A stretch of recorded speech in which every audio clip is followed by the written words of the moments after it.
Good afternoon, everyone. My name is Jacques du Preez. I'm the CEO of the FW de Klerk Foundation.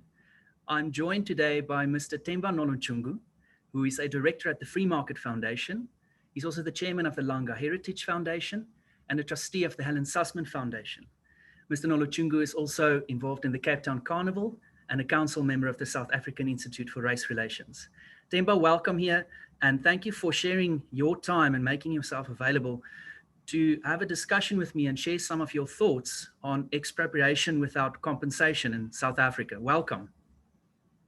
Thank you very much, Jacques. And I must state upfront that for me, I have such a profound passion for this subject because of its consequences, that are negative, that are going to affect just about everyone in the country, except for those who are the architects and proponents of the the the expropriation of land without compensation proposal and changing the constitution accordingly to accommodate that No, I mean, agenda. I think South Africans have seen quite an interesting week, especially last week when the Portfolio Committee tasked with the Constitution Amendment Bill to an extent concluded a big portion of its work. And we've seen a lot of deliberation and a lot of movement on this bill, and also indeed some new suggestions or at least new worrying suggestions that have been levied and that certain parties would like to include in this larger program and larger movement of expropriation without compensation. The most notable, I think, would be, and this should make all South Africans sit upright with worry, was ideas or suggestions such as state custodianship over all land in South Africa, the ongoing movement for expropriation without compensation.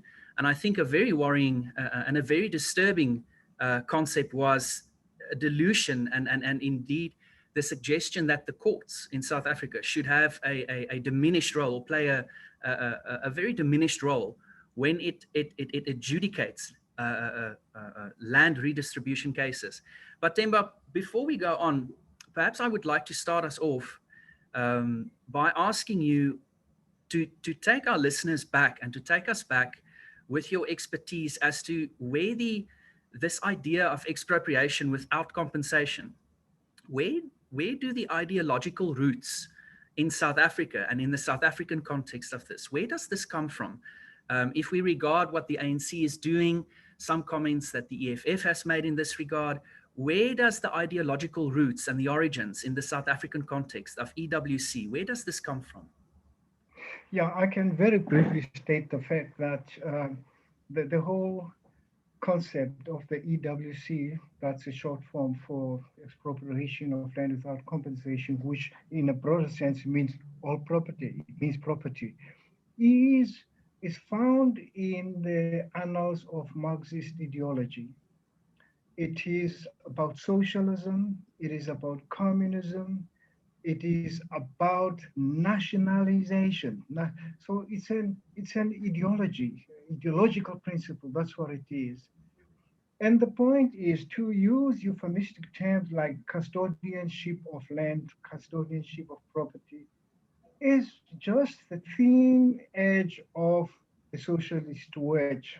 That's what it is. And so at the end of the day, custodianship, if one were to ask people generally, especially Black people, but do you prefer to have freehold ownership of your property, or do you want the state to have custodianship of your property? They would all say, no, no custodianship, custodian of ownership of the property. That would be the unequivocal response from people right across the cultural, racial spectrum. That would be the case. So let's not beat about the bush. EWC is about nationalization. And nationalization, that principle is right at the core of the socialist thought, the socialist paradigm, socialist ideology. That is what explains what is going on now.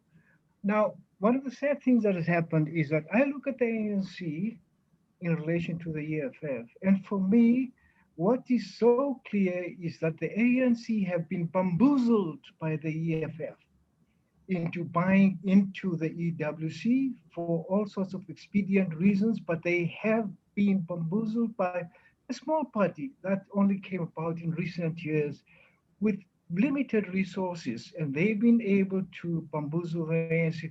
So to the extent that the ANC has abandoned its core values completely.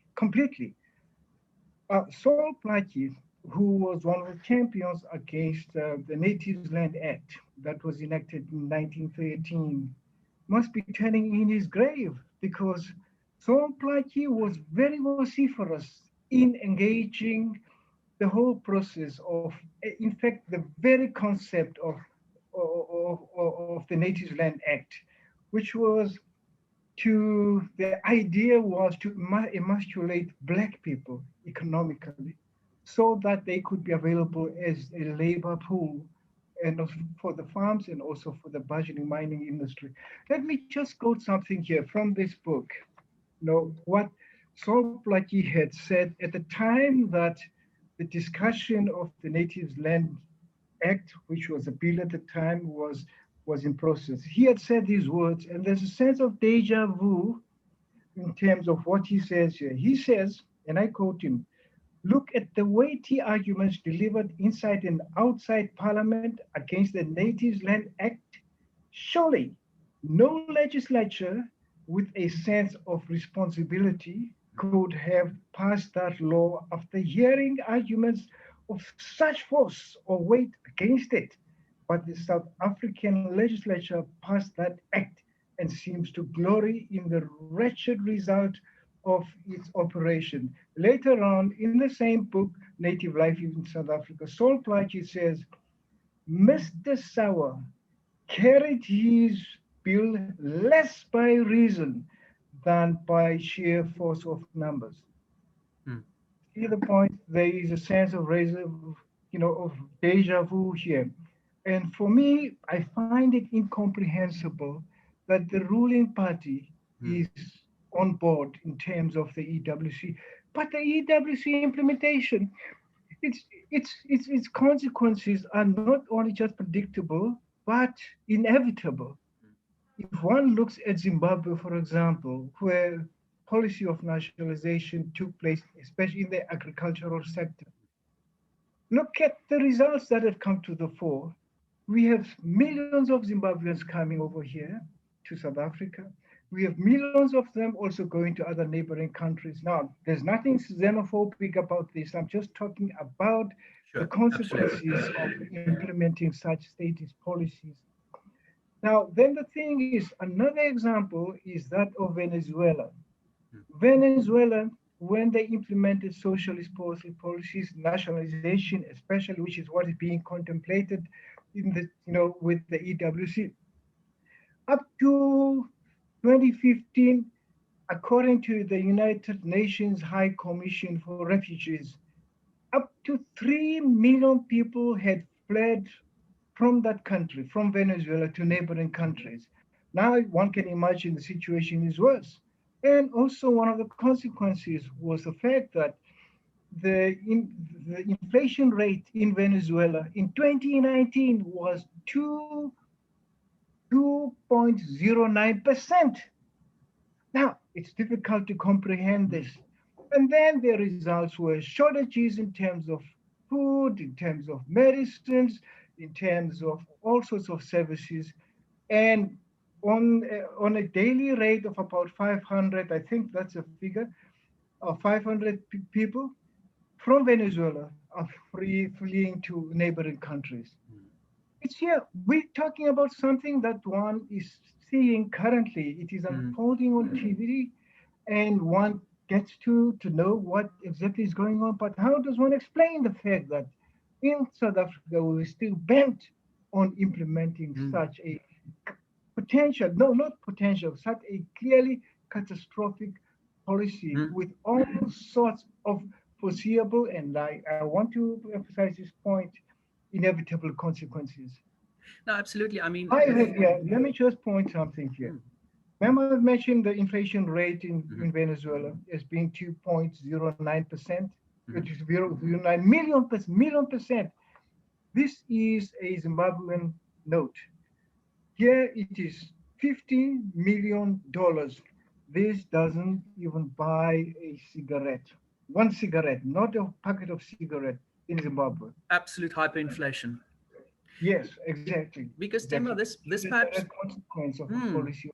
no, I mean, this brings me to another thought and perhaps a question to put to you. If one looks at land reform in South Africa, because I think all of us will agree, land reform remains an imperative given South Africa's past.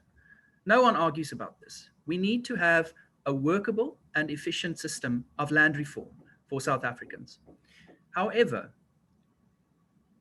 there are those who want to mold the narrative in South Africa that the current wording of Section 25 of the Constitution and in the Bill of Rights serves as an impediment to effective land reform in South Africa.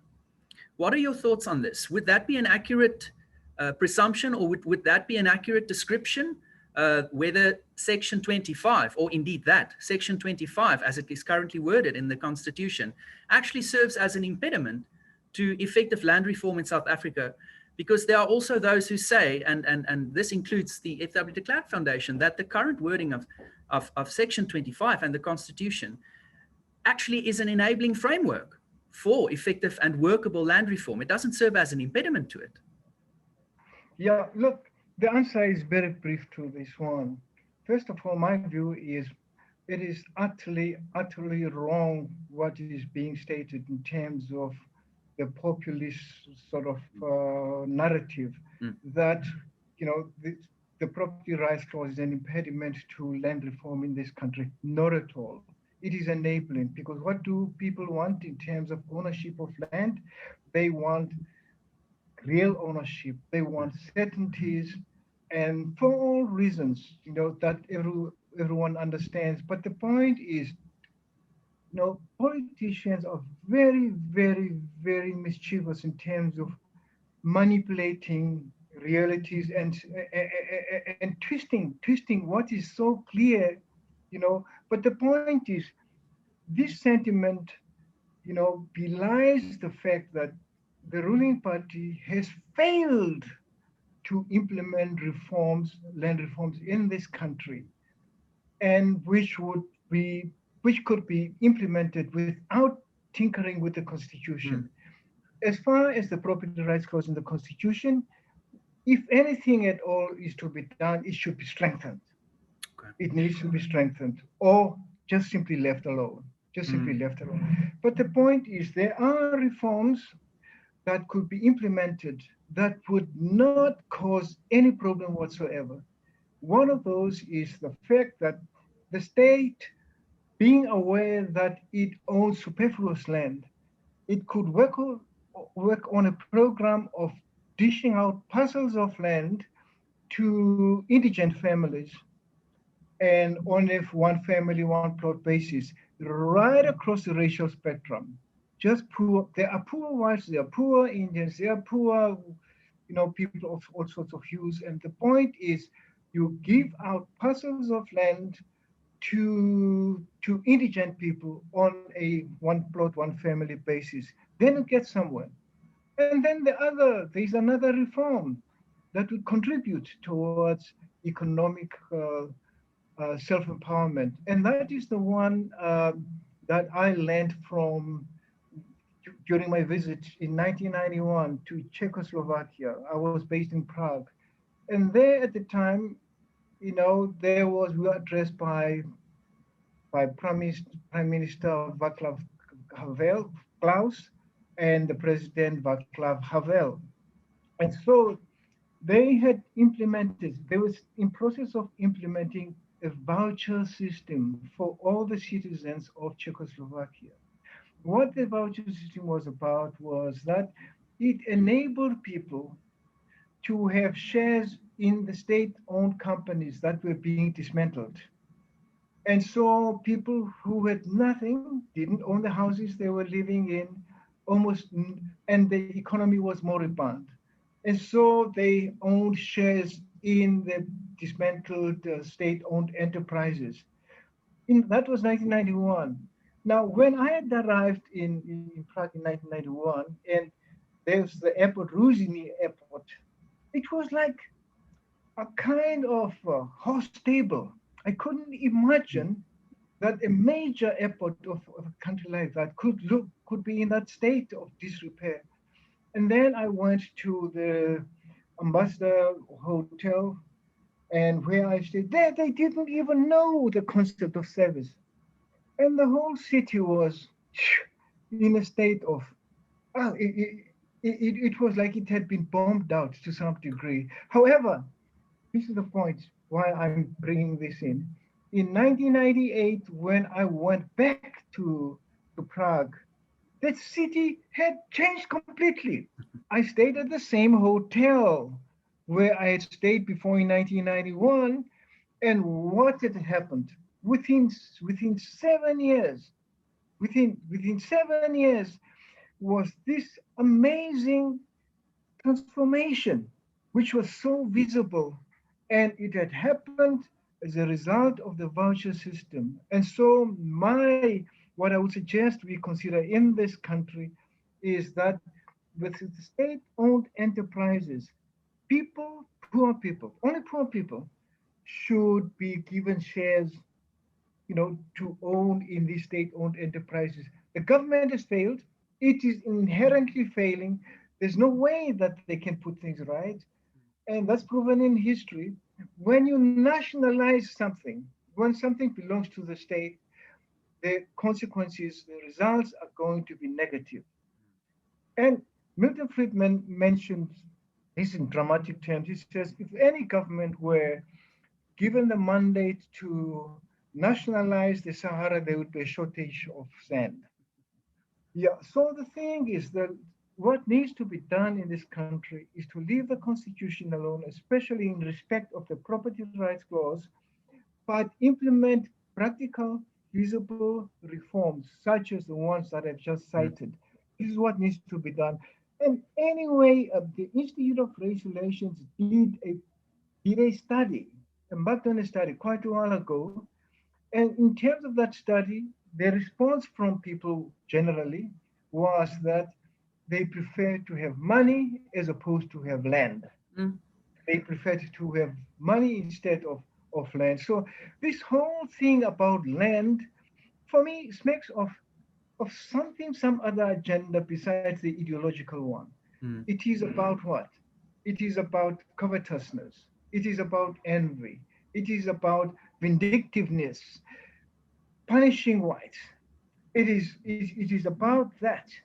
And so that's what is driving it. And one can see from the rhetoric that emanates from the left of center Mm. perspective that, ah, oh, the whites must give us the land, and some people saying, go and occupy whatever land is there, irrespective of whether it is privately owned land and registered in some person's name, some entity's name, go and grab it. Mm. And so what we're seeing unfolding should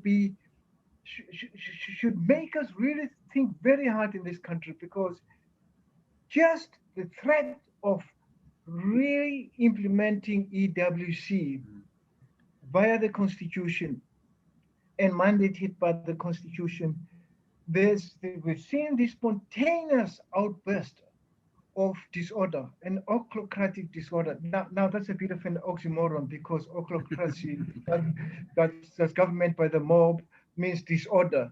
But we've seen this happening all over. This is alarming. It should get people to think very carefully about this. And so my view is, which is not necessarily the view of the Free Market Foundation to the extent, the radical extent that I'm proposing. We do not need any EWC being implemented, being enacted so as to change the constitution accordingly, and thus enabling the government to nationalize people's land. And so for that reason, I do not entertain whatever amendments, no amendments. This whole principle of EWC should be abandoned. I mean, because what is exacerbated by this, Temba, surely, and most assuredly, I mean, we have had our discussion predominantly thus far focusing on expropriation without compensation, or EWC, of land, because we find that when you engage with people in South Africa, from whatever walk of life, most of them, when they are engaged in this discussion, particularly the current discussion and the current developments in this narrative, most of them, when they reply, they say, "Oh, well, EWC, expropriation without compensation. I'm just so glad that if this proceeds, I'm just glad I'm not a farmer, or I'm so glad that I don't own a piece of agricultural land somewhere, or a piece of empty land somewhere that I bought and I'm hoping to sell one day." A real danger here is that it is not just expropriation of land; it is expropriation of property. Land is but one example of property, and I think this is something that is often lost, or a lot of the narrative is directed at only land. But what is being kept out of view for a lot of South Africans is that therein lies the real and much, much broader danger, is that it is not just land, it is property. Let's just cite one example here in the context of agricultural land, for example. So the proposal talks about expropriation of land without compensation. Now, if you look at the farm, that would mean in technical terms, it would mean that, okay, here's the house, and it's got this farmland. Can you imagine carrying out this proposal to the letter, that they would go around and say, knock on the house, sorry to disturb you, we're not touching the house, we're touching the land. We're taking over the land, so you remain in this house, it is yours, it belongs to you. No, that would be nonsensical. It would be nonsensical. And so the thing is, some people are really seem to be not really quite vigilant in terms of how this is the thin edge of the wedge, and how this would whet the appetite to reach out the tentacles into other areas so that the other properties are also confiscated without compensation. And I mean, we've seen, particularly as things progressed within the portfolio committee, especially last week and the week before that, South Africa in these dire times, with our economy, unemployment, high crime, failure of SOEs, we have unacceptably high levels of corruption and state infiltration. I think we all agree that South Africa is at a point in history where we can simply not afford policy uncertainty, because policy uncertainty aggravates all of the previous things I've just mentioned, and without going into the detail. And as we saw last week, with these discussions going on in the Parliamentary Portfolio Committee, South Africans hear one story, and indeed not only South Africans, but the world, and this includes local and international investors. One day they hear this, the next day they hear that.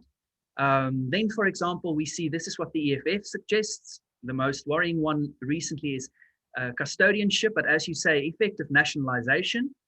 And then the ANC at first seemingly disagrees with this, then seemingly agrees with it. And then last week, Thursday, as we saw, President Ramaphosa at a press conference made it clear that the ANC is not in support of custodianship or land custodianship in South Africa.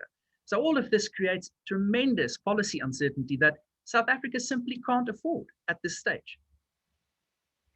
Yeah, look, the thing is, the thing about the president that worries me is it seems to me that he's good at running with the hares and hunting with the hounds.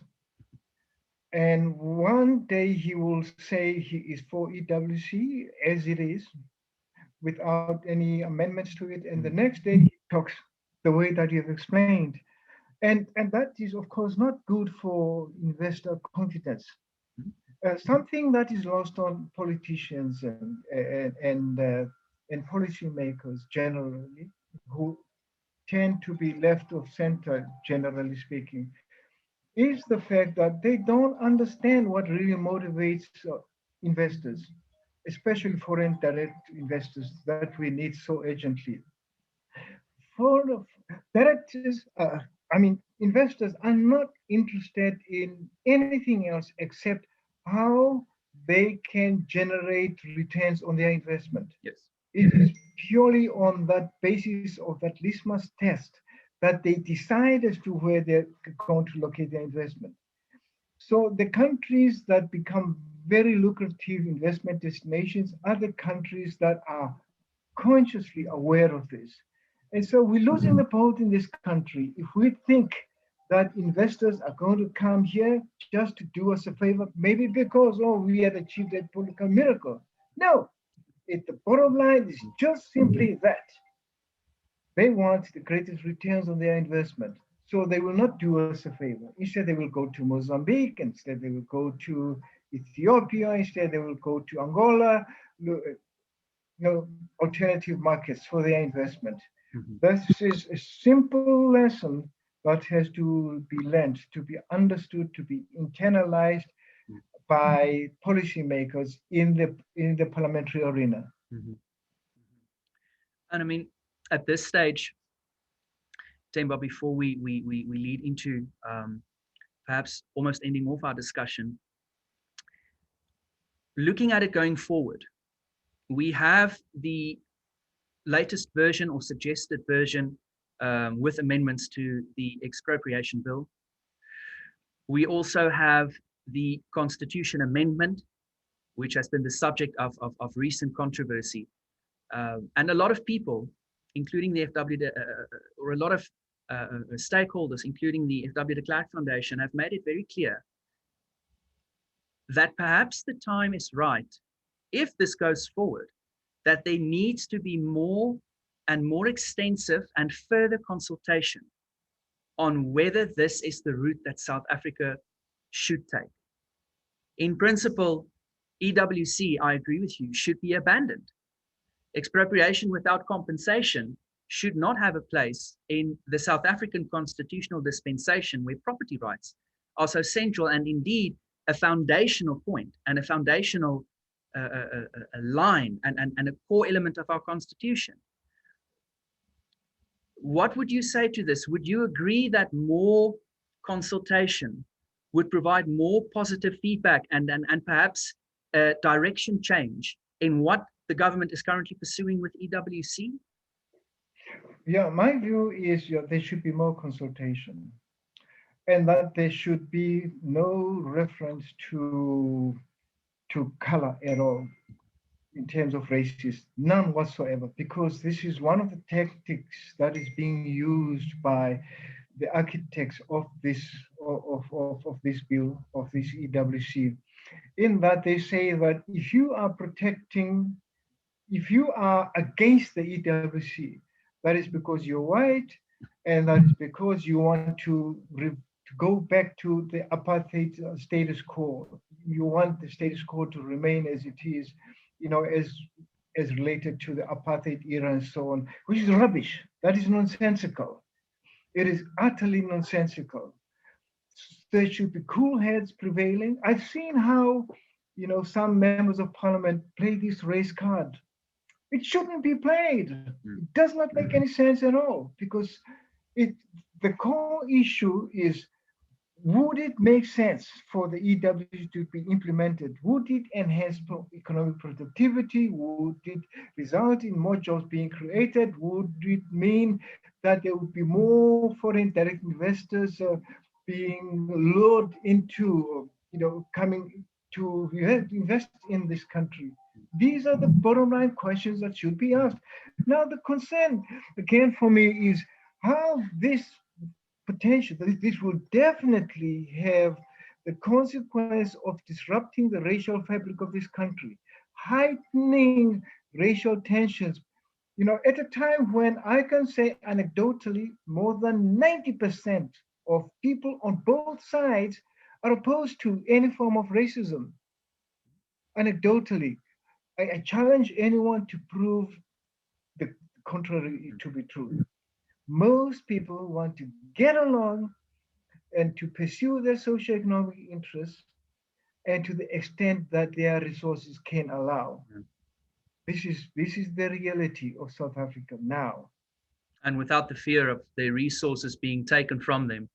Of course, without a doubt. Yes, yes.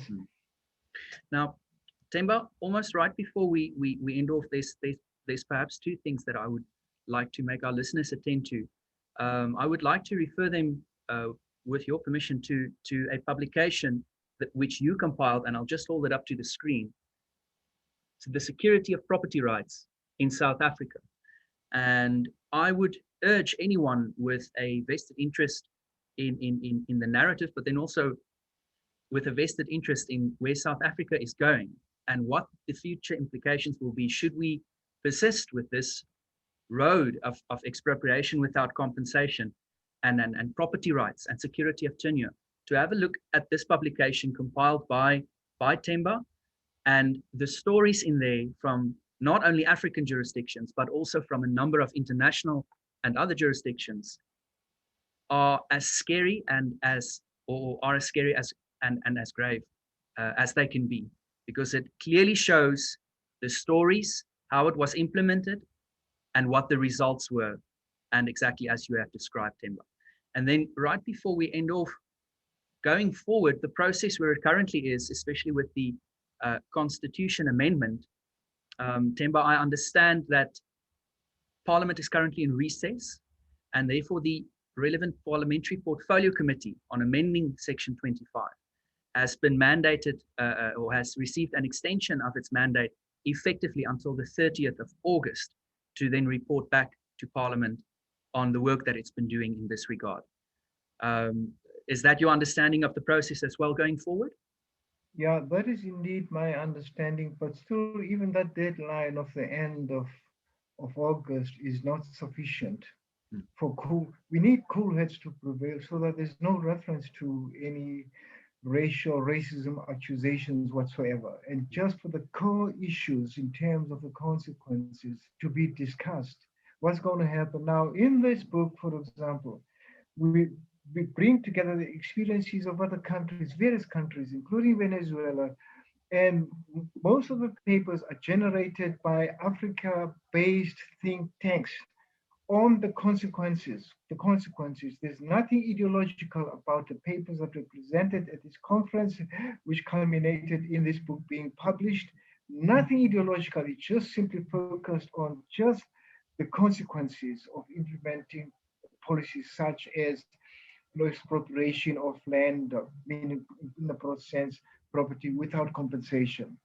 It's a book that I would urge everyone to read. There is also an insightful chapter by the Egyptian think tank, various think tanks, and also by Professor Yuri Maltsev, who was part of the economics advisory team to Boris Yeltsin and Gorbachev.